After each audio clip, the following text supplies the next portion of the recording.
Mi nombre es Mateo Vargas y nací en una de esas grietas que el mapa de México olvida, en un pedazo de tierra tan caliente como el cañón de una pistola recién disparada allá en Michoacán. Mi infancia no tuvo los colores de los juegos ni el sonido de las risas, sino el tono ocre del polvo que se levantaba con las camionetas sin placas, un polvo que se te metía en el alma y te enseñaba a la mala que el gobierno era solo un cuento, una bandera descolorida que a nadie le importaba. Crecí viendo cómo el verdadero poder no usaba uniforme, sino botas, radios y una mirada que te advertía que no habías visto nada. Aquí, en este rincón abandonado por Dios y por los hombres, aprendes desde niño que nacer no es un regalo, sino una sentencia que tienes que aprender a sobrevivir día con día, con el sol rajándote la piel y el miedo sirviéndote de sombra. Si crees que nadie está demasiado lejos para ser alcanzado por Dios, suscríbete ahora a este canal. Aquí contamos las historias reales de quienes fuimos rescatados de las tinieblas por la luz de Cristo. Comenta desde dónde nos ves y ayúdanos a esparcir esta verdad.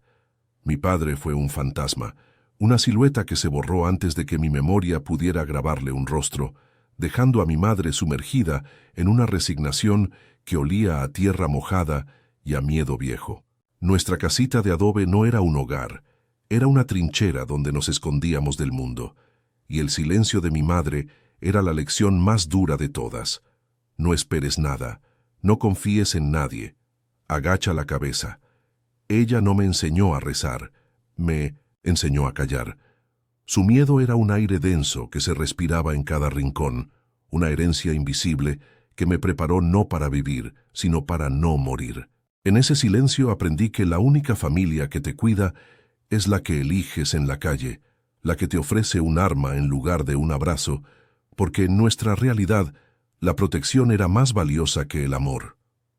La escuela era un lujo para otros, un edificio lejano con promesas que el viento se llevaba. Mi verdadera educación la recibí en las calles polvorientas, aprendiendo a leer el lenguaje de las miradas, a descifrar el peligro en el tono de una voz, a entender que el respeto no se pedía, se arrancaba. Mis maestros fueron hombres que olían a pólvora y a cerveza barata, y sus lecciones eran rápidas, brutales y definitivas. Me enseñaron que la única moneda que nunca pierde su valor es el poder, y que la debilidad es un pecado que se paga con la vida. En ese mundo, la inocencia es una enfermedad mortal, y la única forma de curarse es volviéndose más duro y más frío que el acero de una navaja, hasta que ya no sientas nada, ni el dolor propio, ni el ajeno. En mi tierra, la lealtad no se juraba a una bandera ni a un Dios invisible, sino al patrón, al grupo, a la única familia que te daba un propósito y te mantenía con vida. Esa lealtad era nuestra religión silenciosa, un código no escrito que se sellaba con sangre y se defendía con plomo. Honrar al cártel era más sagrado que cualquier mandamiento, porque sus reglas eran inmediatas y sus castigos terrenales. No había cielo ni infierno, solo estaba el ahora. La confianza del jefe, la camaradería de los compañeros, la seguridad de saber que pertenecías a algo más grande que tu propia miseria. Esta fe no te prometía la vida eterna, pero te garantizaba al menos llegar vivo al día siguiente, y para nosotros eso era más que suficiente. La fe era un rumor, un susurro de viejas que encendían veladoras a santos de yeso, una superstición que nosotros veíamos como una flaqueza imperdonable. Hablar de Dios era como admitir que tenías miedo, y el miedo era una invitación a que te pisaran el cuello. ¿Cómo íbamos a creer en un Salvador que nunca se asomó por nuestras calles, que permitía que los niños crecieran con hambre y que los hombres buenos murieran por una bala perdida? Nuestro Dios era tangible, era el cuerno de chivo que te colgabas al hombro, el dinero que te llenaba los bolsillos, el miedo que veías en los ojos de los demás cuando pronunciaban tu apodo. En nuestro universo de violencia y supervivencia, no había espacio para la esperanza etérea, solo para el poder real, ese que podías sentir en el gatillo. Así crecí, no buscando sueños, sino buscando respeto, porque entendí muy pronto que el respeto era la única armadura que podía protegerme de la intemperie de mi propia vida. No elegí este camino por ambición, sino por instinto de conservación, porque era la única puerta abierta para un muchacho como yo, nacido en el 1916. Olvido, sin un padre que le diera un nombre y con una madre que solo pudo heredarle su silencio. El mundo del narco no fue una opción, fue mi destino prescrito. El único lugar donde mi habilidad para no sentir, para obedecer y para matar tenía un valor. Me convertí en lo que mi entorno necesitaba que fuera: un depredador, un fantasma, un hombre cuya existencia se medía no por los años vividos, sino por las vidas que era capaz de apagar. Mi apodo era un escudo, un muro de respeto y miedo que yo mismo había levantado ladrillo por ladrillo, muerte por muerte. De día yo era el espectro, una sombra que caminaba entre los vivos, un hombre cuyo silencio ordenaba más que cualquier grito, y en el sol de plomo de Michoacán, mi poder era tan real como el calor que te partía los labios. Pero cuando la noche caía, ese escudo se convertía en una jaula de cristal y el muro se desmoronaba en silencio. El hombre que infundía terror se convertía en un niño asustado en la oscuridad de su propia mente, empapado en un sudor frío, que no venía del clima, sino de un infierno que comenzaba a arder muy dentro de mí, un fuego que ninguna cantidad de dinero o poder podía apagar. El sueño se volvió un lujo que ya no podía permitirme, un país extranjero al que me negaban la entrada noche tras noche. Me quedaba despierto, sentado en la orilla de una cama en alguna casa de seguridad, con el único sonido del zumbido de un refrigerador viejo y el latido desbocado de mi propio corazón, que a veces golpeaba tan fuerte contra mis costillas que temía que los demás pudieran escucharlo. El sabor del café recalentado se mezclaba con el gusto metálico del miedo en mi boca, y el silencio, ese silencio que antes era mi mejor arma en el trabajo, ahora se llenaba de ecos, de los rostros sin nombre, de los susurros de vidas que había cortado de tajo sin pensarlo 2 veces. Y entre todos los fantasmas que bailaban en la penumbra de mi cuarto, había uno que siempre volvía, uno que me atormentaba con una persistencia cruel: los ojos de un niño. No recuerdo el lugar ni el día exacto, solo el operativo, el ruido de los disparos y esa pequeña cara asomada por una ventana rota.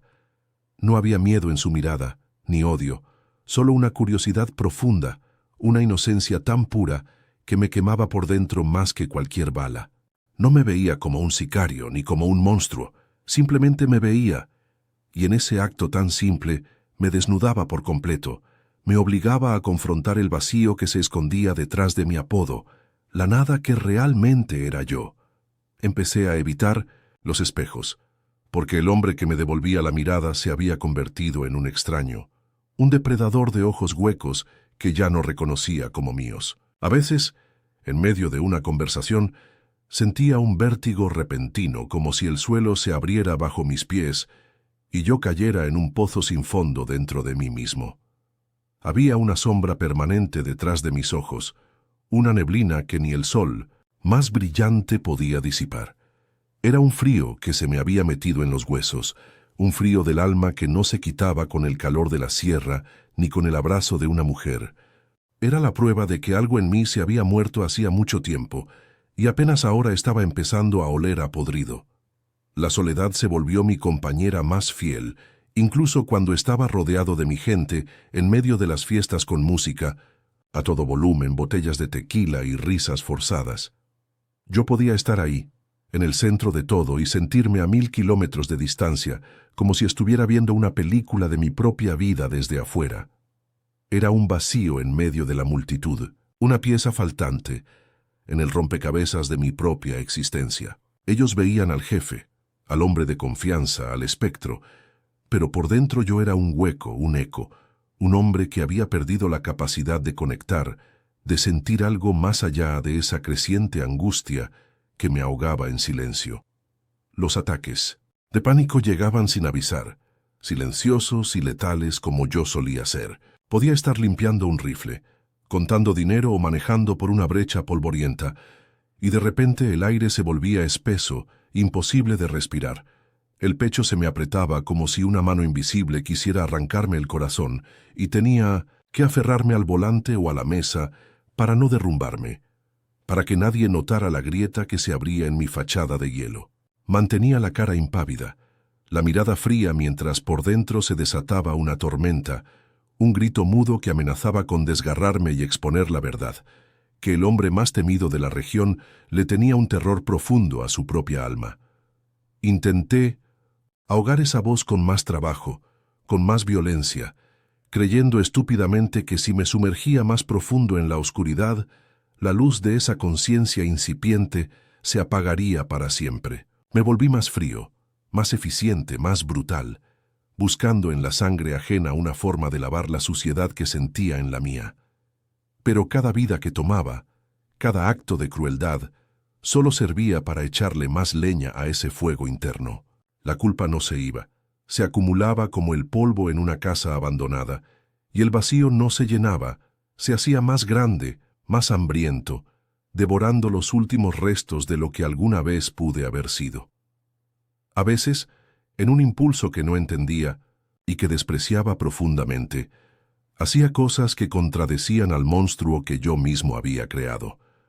Pasaba por un caserío humilde y sentía la necesidad inexplicable de dejar una bolsa con comida en la puerta de una choza sin que nadie me viera, como un ladrón de buenas acciones.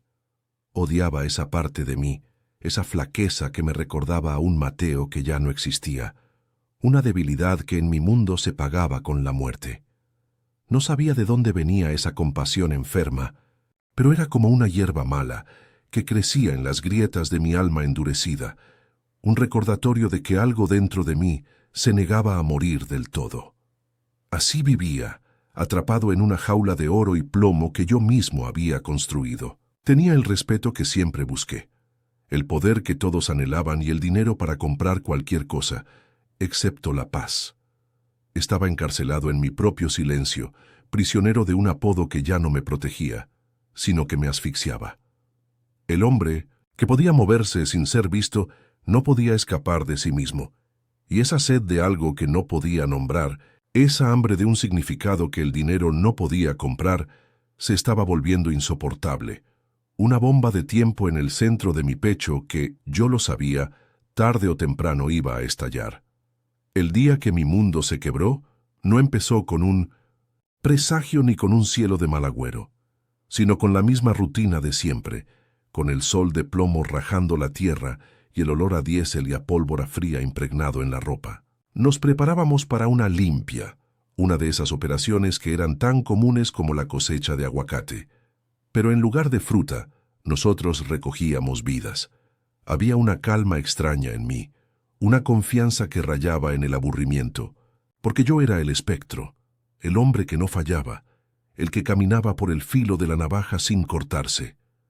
La muerte era mi oficio, mi lenguaje, y esa mañana yo era el dueño de cada palabra, sin saber que el punto final de la oración estaba escrito para mí. El convoy avanzaba por una de esas brechas que son cicatrices en la piel de la sierra, levantando una nube de polvo rojizo que nos seguía como un fantasma. Yo iba en la camioneta de adelante, con el radio crepitando órdenes y corridos prohibidos, sintiendo esa vibración de poder que te recorre el cuerpo cuando sabes que eres el depredador en una tierra de presas. Mis muchachos, con sus rostros, jóvenes y duros, eran un reflejo de lo que yo había sido, espejos de una lealtad forjada en el miedo y la necesidad. Éramos los reyes de ese pedazo de infierno, los dueños del silencio y del estruendo, y en mi arrogancia creí que ese reino, construido sobre sangre y traición, jamás podría caer. Pero la traición tiene su propio eco, uno que no escuchas hasta que es demasiado tarde. El primer estruendo no vino de frente, donde esperábamos al enemigo, sino de la espalda de nuestra propia retaguardia. Un sonido seco, brutal, el rugido inconfundible de las armas que nosotros mismos usábamos, ahora escupiendo fuego contra nosotros. Por un instante que se sintió eterno, el mundo se detuvo, y la confusión fue un golpe más violento que cualquier bala. La lealtad, ese pilar sobre el que había construido mi vida entera, se hizo añicos en un segundo, revelando la verdad más cruda de nuestro mundo. No hay hermanos, solo socios temporales en una guerra donde todos, al final, están solos.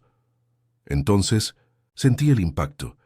No fue un dolor agudo, sino un golpe seco, un incendio que me nació en el costado y se extendió por todo mi cuerpo como un relámpago. La camioneta se sacudió como un animal herido, el metal chilló en una sinfonía de agonía y el parabrisas explotó en 1000 diamantes de cristal que bailaron frente a mis ojos. El mundo dio una vuelta violenta, el cielo y la tierra cambiaron de lugar, y yo fui arrojado fuera del vehículo, un muñeco de trapo lanzado al polvo y la grava. Mi último pensamiento consciente no fue de lucha ni de venganza, sino de una sorpresa, helada al darme cuenta de que mi nombre, mi poder, mi leyenda, no eran un escudo contra el plomo. Aterricé con un golpe sordo sobre la tierra caliente, y el aire se me escapó de los pulmones en un silbido. El silencio que siguió al estruendo fue casi peor que la balacera. Un silencio espeso, pesado, lleno de la ausencia de mis hombres, de los motores que huían, de la vida misma. Me quedé ahí, tirado en medio de la nada, con el sol pegándome en la cara como un puño, y el sabor a tierra y a mi propia sangre llenándome la boca. La traición no solo me había dejado una herida mortal en el cuerpo, sino una soledad infinita en el alma. Abandonado, traicionado, desangrándome bajo el mismo cielo que minutos antes había creído poseer. El espectro se estaba desvaneciendo. Sentía cómo la vida se me iba, no de golpe, sino como una marea lenta y tibia que se retiraba de la orilla de mi conciencia. El dolor en mi costado era una brasa ardiente, pero palidecía ante un terror mucho más profundo que comenzaba a despertarse en mi interior. No era el miedo a la nada, a la oscuridad del final, porque yo nunca creí en la nada. Era el miedo, al todo, a la certeza absoluta de que había un lugar esperándome, un infierno que yo mismo había pavimentado con cada vida que apagué, con cada lágrima que provoqué, con cada pedazo de mi alma que vendí por respeto y poder. La muerte no era el fin del castigo, era apenas el comienzo. Toda mi vida había sido una preparación para este momento, una carrera desenfrenada hacia la condena eterna que yo mismo me había ganado a pulso. Así que cerré los ojos no para luchar sino para rendirme. Esperé las llamas, los gritos, las manos de los demonios que vendrían a arrastrarme al lugar al que pertenecía. No pedí perdón, porque la palabra me era ajena y no recé porque no sabía a quién. Solo esperé con una resignación fría el juicio que sabía que merecía. El sicario, el monstruo de Michoacán, estaba listo para pagar su cuenta, y sabía que el precio sería mi alma, por toda la eternidad, en un fuego que nunca se apagaría. Pero el fuego no llegó. En lugar de eso, todo se congeló. El sol de Minovich, plomo que me quemaba la piel, perdió su calor. El dolor punzante en mi costado se convirtió en un eco lejano, y el zumbido de la muerte en mis oídos fue reemplazado por un silencio que no era de este mundo. Era un silencio absoluto, profundo, un vacío que no era vacío, sino una quietud tan inmensa que parecía contenerlo todo. El tiempo se detuvo, la tierra dejó de girar, y yo quedé suspendido en un instante eterno, flotando entre la vida que se me escapaba y el infierno que no llegaba, atrapado en un umbral que no entendía. En esa quietud impenetrable, mi identidad se deshizo como ceniza en el viento. El espectro se desvaneció. El apodo se volvió un sonido hueco y sin sentido. El poder, el miedo que inspiraba, el respeto ganado a base de plomo, todo se disolvió en la inmensidad de ese silencio. Ya no era un sicario, ni un jefe, ni un monstruo.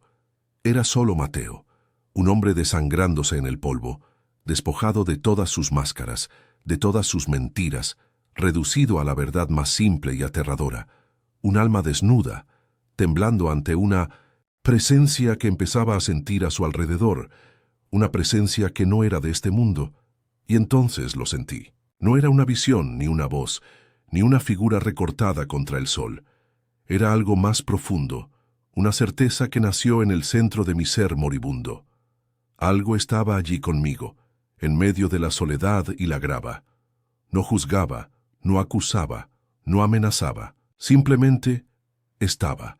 Era una calma que desafiaba mi agonía, una paz que se filtraba en las grietas de mi terror, una presencia tan real como la sangre que manchaba la tierra. Era algo más grande que el cártel, más grande que la muerte, más grande que el infierno que yo esperaba con tanta seguridad. No entendía qué era, pero por primera vez en mi vida, el miedo que sentía no era a la condena, sino a lo desconocido de esa misericordia inexplicable. La estructura de mi realidad, construida sobre la violencia y la certeza del castigo, se había derrumbado por completo. Algo había intervenido. Algo había detenido mi caída libre hacia el abismo. No sabía su nombre, no conocía su rostro, pero en ese momento, tirado en el polvo, supe con una claridad que me heló los huesos que mi vida, o lo que quedaba de ella, ya no me pertenecía. El evento que debía ser mi final se había convertido en un principio que no podía ni empezar a comprender. La certeza de que todo había cambiado se instaló en mi pecho con la fuerza de un disparo, pero este no traía muerte, sino una extraña y desconcertante forma de vida. El guión de mi destino, que yo creía conocer de memoria, había sido arrancado de mis manos, y una nueva página, en blanco y aterradora, se abría frente a mí. Aún estaba muriendo, aún estaba solo, pero la naturaleza de mi soledad había cambiado. Ya no estaba solo frente a mi condena. Estaba solo frente a algo inmenso, algo que me había encontrado en el peor rincón de mi infierno personal y, en lugar de empujarme, simplemente se había quedado conmigo en silencio. Y yo esperaba el fuego, lo juro, con la misma certeza con la que esperaba que el sol saliera al día siguiente, porque mi vida entera había sido una carta de invitación al infierno, firmada con la sangre de otros. Esperaba las garras, los lamentos, el castigo justo para un hombre que había hecho de la muerte su pan de cada día, pero en lugar del calor de la condena, lo que me envolvió fue un silencio que crecía, un silencio que se tragaba el zumbido de mi propia sangre en los oídos, que borraba el eco de los disparos y el recuerdo de la traición. No era un silencio vacío, como el que se instala en una tumba. Era un silencio lleno, preñado de una quietud que pesaba más que todas las balas que había disparado en mi vida. En medio de ese silencio absoluto, y mientras el dolor en mi costado seguía siendo una brasa viva, nació una paz que no tenía ningún sentido, una calma tan profunda y tan fuera de lugar que era casi una ofensa a mi propia agonía. Era como estar hundiéndome en un océano de fuego y de repente sentir el frescor de un manantial en el centro de mi pecho, una paz que no borraba el dolor sino que lo acunaba, que lo envolvía con una ternura que yo no conocía y que ciertamente no merecía. Mi cuerpo se estaba desangrando sobre la tierra seca de Michoacán, pero algo dentro de mí, en el epicentro de mi terror, había dejado de temblar, como si una mano invisible hubiera puesto un dedo sobre mi alma para decirle quieto. Fue entonces cuando la sentí, una mano. No era de carne y hueso, no tenía el peso de un cuerpo ni el tacto de la piel, pero su presencia era más real que la grava que se me clavaba en la espalda. Era una certeza cálida, una presión suave y firme que me sostenía desde adentro, impidiendo que mi espíritu se deshiciera como el polvo que levantaba el viento. Yo, que había vivido abandonado por mi padre y que acababa de ser abandonado por mis hombres para morir, de repente ya no estaba solo. Había algo o alguien allí conmigo en esa desolación, y su compañía no era amenazante ni acusadora. Era simplemente un acto de presencia pura, un ancla en medio de la tormenta de mi propia muerte. Esa mano no solo me sostenía por fuera. Sentí cómo penetraba más allá de la piel, más allá del músculo desgarrado y el hueso roto, y tocaba el epicentro de mi podredumbre. Sentí cómo atravesaba las capas de crueldad, el orgullo de mi apodo, la frialdad con la que había aprendido a matar, y llegaba hasta ese niño asustado que yo había enterrado hacía décadas. Era un toque que no juzgaba la suciedad que encontraba, sino que parecía detener la hemorragia de mi alma, esa herida interna de la que emanaba toda mi maldad, todo mi vacío. Por primera vez, alguien me estaba tocando sin querer nada de mí, sin miedo y sin asco, simplemente me tocaba para que no me perdiera. Y en el corazón de esa calma las palabras llegaron, no como un sonido que golpea el tímpano, no como un susurro que el viento pudiera llevarse, sino como una verdad que floreció desde adentro, una certeza tan absoluta como el sol que me quemaba los párpados. 3 frases que desmantelaron el universo que yo había construido. Yo te veo, yo te conozco, no estás condenado. Cada palabra era un bálsamo y una daga. Yo te veo, me desnudó, porque nadie nunca me había visto de verdad. Yo te conozco, me aterrorizó, porque si me conocía tenía que odiarme. Pero no estás condenado, fue el golpe que lo derrumbó todo. La misericordia imposible que mi mente no podía procesar. Mi mente, rota y febril, buscó desesperadamente un nombre para esa presencia, para esa mano, para esa voz sin sonido, y un nombre que yo creía enterrado bajo años de cinismo y sangre, emergió desde un rincón olvidado de mi memoria, quizás del susurro de una abuela que apenas recordaba. Jesús. No el Jesús de los altares de yeso y las veladoras, no el cuento de las viejas, sino este que estaba aquí, en el polvo y la sangre, conmigo. El nombre resonó en mi silencio interior, no como una pregunta, sino como la única respuesta posible a la paz que me embargaba, a la mano que me sostenía, al amor que me estaba mirando de frente sin retroceder. Y al entenderlo, al ponerle ese nombre a la misericordia que me estaba inundando, me quebré, no con el estruendo de un disparo, sino con el colapso silencioso de una presa que se rinde ante el océano. Toda la dureza que había construido para sobrevivir, toda la frialdad que me servía de armadura, se hizo polvo ante la simple y abrumadora realidad de ser visto en toda mi miseria, en toda mi maldad y no ser rechazado. La sensación de ser amado así, incondicionalmente, con la sangre de otros todavía tibia en mis manos, fue un dolor más profundo y más purificador que cualquier herida de bala. Lloré sin lágrimas, un sollozo seco y mudo que me sacudió el alma desde los cimientos. Allí, tirado en el suelo, dejé de luchar. Ya no luchaba contra la muerte, ni contra el dolor, ni contra el recuerdo de la traición. Me rendí, pero no me rendía a la muerte, que ahora parecía una puerta y no un final, sino que me rendía a esa mano que todavía me sostenía, a esa presencia que había decidido quedarse conmigo en mi peor hora. Entregué mi orgullo, mi violencia, mi apodo, mi pasado entero. Lo puse todo a los pies de ese Jesús que me había encontrado en el infierno y que, en lugar de empujarme más adentro, me había ofrecido la mano. Fue la primera vez en toda mi vida que mi alma se arrodilló, no ante el poder de un hombre, sino ante la autoridad del amor. La oscuridad que me rodeaba no se fue, pero se llenó de una luz que no venía del sol, una luz que nacía desde mi interior y que lo teñía todo de una esperanza que yo creía extinta para siempre.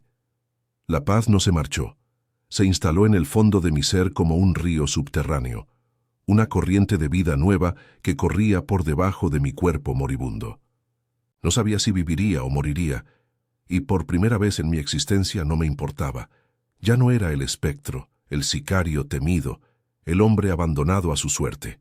Era Mateo, un hombre que había sido encontrado. Mi cuerpo seguía muriendo en 1980, la tierra de Michoacán, pero mi alma por primera vez había encontrado el camino a casa. Para el Bisonchenchera mundo yo estaba muerto, un nombre más en la larga lista de fantasmas que la sierra se traga, y en cierto modo era verdad. El hombre que había sido arrastrado a la orilla de la vida se desvaneció en el polvo, pero otro estaba naciendo en 1900, la quietud de un rancho humilde, entre el olor a hierbas curativas y a tierra mojada. Un viejo campesino llamado Elías, con la piel curtida como un mapa antiguo y una mirada que no juzgaba, me había encontrado. No preguntó mi nombre ni mi historia, simplemente vio a un hombre roto y en un acto de compasión que mi antiguo mundo habría despreciado como una debilidad suicida. Me ofreció el refugio de su silencio y el calor de su fogón, curando mis heridas físicas, mientras algo más profundo comenzaba a sanar en la oscuridad de mi alma. En una repisa polvorienta, junto a latas de conservas y herramientas viejas, descansaba una Biblia de pastas gastadas, un objeto que en mi vida anterior habría ignorado o visto con desdén. Pero ahora mis manos, esas mismas manos que habían empuñado la muerte con tanta facilidad, la tomaron con una torpeza reverente, como si sostuviera un artefacto de otro universo. Al principio, Las palabras eran solo letras en una página, ajenas a mi entendimiento. Pero mientras leía en secreto, a la luz de una vela, algunas frases parecían saltar del papel y clavarse en mi pecho, resonando con esa voz sin sonido que había escuchado en mi agonía. Eran palabras sobre perdón, sobre gracia, sobre un pastor que deja a las 99 ovejas para buscar a la que se perdió. Yo era esa oveja, perdida en el abismo. Mis primeras oraciones eran torpes, susurros rotos en la soledad de la noche, escondido en el corral para que Elías no me escuchara. No sabía cómo hablarle a este Dios, a este Jesús que me había encontrado. No le pedía riquezas ni poder. Esas eran las plegarias de mi vida pasada. Le pedía algo que nunca había valorado, que esa paz que sentía al borde de la muerte no se fuera, que me enseñara a vivir con el peso de mi pasado sin que me destruyera, que me ayudara a entender por qué me había salvado a mí, a un monstruo. Era como aprender un nuevo idioma, un lenguaje del alma donde la rendición era la palabra más importante, y yo, que solo sabía de imponer mi voluntad, ahora balbuceaba mi entrega a una voluntad más grande. Poco a poco, el mundo a mi alrededor comenzó a cambiar, o quizás era yo el que cambiaba. El sabor del agua fresca del pozo, el calor del sol en mi piel mientras ayudaba a Elías con sus labores, el sonido del viento moviendo los maizales.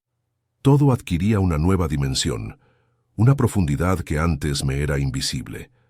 Ya no eran solo cosas, eran regalos, susurros de esa presencia que me había encontrado. Sentía a Dios en la paciencia del viejo, en la terquedad de una flor creciendo en una grieta, en el silencio de un amanecer. Él no estaba en un templo lejano, estaba allí, en lo cotidiano, enseñándome a respirar de nuevo, a vivir en un mundo que no estuviera teñido por la sangre y el miedo. Sin embargo, la sombra de El Espectro era larga y persistente. A medida que mi cuerpo recuperaba su fuerza, los viejos instintos rugían dentro de mí, la memoria muscular de la violencia, el eco del poder, la necesidad de ser temido para sentirme seguro. Hubo momentos en los que, al ver mi reflejo en un charco, el hombre del pasado me devolvía la mirada, y una parte de mí sentía nostalgia por la certeza brutal de ese mundo. Pero cuando intentaba aferrarme a esa identidad, la encontraba hueca, un disfraz vacío. La nueva presencia en mi interior, ese murmullo de paz, era más fuerte que cualquier grito del pasado, y me recordaba constantemente que volver atrás no era una opción, era una traición a la mano que me había rescatado del abismo. Tuve que aprender a ser invisible de una forma completamente nueva, no para acechar sino para sobrevivir. Dejé de atender las llamadas de números desconocidos que a veces llegaban a un viejo celular que había conservado. Dejé de buscar noticias sobre mi antiguo territorio. Me sumergí en un silencio autoimpuesto. Empecé a escuchar música cristiana en unos audífonos viejos que Elías me regaló, con el volumen tan bajo que apenas era un susurro. Pero cada letra era un ladrillo más en el muro que construía entre mi nueva vida y la antigua. Mis compañeros del cártel habrían visto esto como la peor de las traiciones, una debilidad imperdonable, pero para mí era el acto de lealtad más grande que había conocido, una lealtad a la vida que se me había devuelto. La gente del pequeño poblado cercano notaba que yo no era de allí. Mis manos, aunque ahora trabajaban la tierra, no tenían la misma historia que las suyas. Mis ojos guardaban una tormenta que ellos no podían entender. Algunos me miraban con sospecha, otros simplemente mantenían su distancia, como si olieran el peligro que yo intentaba desesperadamente lavar de mi piel. Escuchaba sus murmullos, las preguntas sobre el forastero que vivía con el viejo Elías. Cada mirada era una amenaza potencial, un recordatorio de que mi pasado no estaba muerto, solo dormido, y que cualquier paso en falso podría despertarlo. Vivía en una constante tensión, no por un ataque inminente, sino por el miedo a que mi nueva y frágil paz se hiciera añicos. Había noches en las que el peso de mis crímenes me aplastaba. Me metía en la ducha improvisada del rancho y con el sonido del agua cayendo dejaba que el llanto me ahogara, un llanto silencioso y amargo por las vidas que había truncado, por las familias que había destrozado, por el hombre que me había convertido. No era autocompasión, era un dolor puro, una vergüenza que me quemaba por dentro. Y era en esos momentos de total quebrantamiento, cuando me sentía más sucio e indigno, que la presencia de Jesús se hacía más fuerte, no para acusarme, sino para sentarse conmigo en la oscuridad, recordándome que su gracia era precisamente para gente como yo, para los monstruos que creían no tener redención. Empecé a escribir versículos en pedazos de papel de estraza, trozos de cartón, cualquier cosa que encontraba. Los guardaba en mis bolsillos como si fueran amuletos, no por superstición, sino como anclas para mi mente cuando la tormenta de los recuerdos amenazaba con arrastrarme. El Señor es mi pastor, nada me faltará. Venid a mí todos los que estáis trabajados y cargados, y yo os haré descansar. Leía esas palabras una y otra vez, escondido en el granero, con el corazón latiéndome fuerte por el miedo a ser descubierto, como si leer esa Biblia fuera el acto más peligroso que jamás hubiera cometido. Y en cierto modo lo era, porque cada palabra me alejaba más del hombre que era, haciendo imposible el regreso. La presión se sentía en el aire. Un día, una camioneta similar a las que usábamos pasó por el camino de tierra, más lenta de lo normal.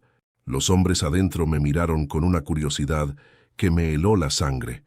No se detuvieron, pero el mensaje fue claro. El mundo no olvida tan fácilmente. Elías lo notó. No dijo nada, pero esa noche su oración en la cena fue más larga, pidiendo protección contra lobos vestidos de oveja. Comprendí que mi presencia allí no solo me ponía en peligro a mí, sino también a este hombre bueno que me había salvado. El mundo al que yo pertenecía no perdonaba, y tarde o temprano vendrían a cobrar la cuenta. Mi fe se convirtió en mi único refugio, una fortaleza invisible que nadie podía ver. Mientras el mundo exterior me veía como un peón sospechoso, o un fantasma que se negaba a desaparecer, por dentro se libraba la verdadera batalla. Cada día era una elección consciente, ceder al miedo y volver a la violencia que conocía, o aferrarme a esa paz inexplicable que había encontrado. El hombre que antes se reía de la fe, ahora se arrodillaba en secreto, pidiendo la fuerza no para matar a sus enemigos, sino para amarlos, para perdonar a quienes lo habían traicionado, para perdonarse a sí mismo. Era un camino solitario y lleno de espinas, pero por primera vez en mi vida no caminaba solo. Finalmente supe que tenía que irme. No podía seguir poniendo en riesgo a Elías. Una mañana, antes del amanecer, empaqué una pequeña mochila con algo de comida, el poco dinero que había ganado, y la vieja Biblia. Dejé una nota de agradecimiento, palabras que se sentían insuficientes para expresar la gratitud que sentía. Al salir del rancho, miré hacia atrás a la pequeña casa que había sido mi santuario, mi hospital y mi primera iglesia. El mundo me esperaba con sus amenazas y sus tentaciones, pero yo ya no era el espectro huyendo de sus enemigos. Era Mateo, un peregrino, un fugitivo del infierno, caminando hacia un destino desconocido, sostenido únicamente por la mano invisible que me había sacado del polvo. El polvo del camino me encontró de nuevo, pero esta vez no venía levantado por mis propias camionetas, sino por una sola, una lobo negra y polarizada que se detuvo frente al pequeño taller de carpintería donde intentaba lijar mi pasado.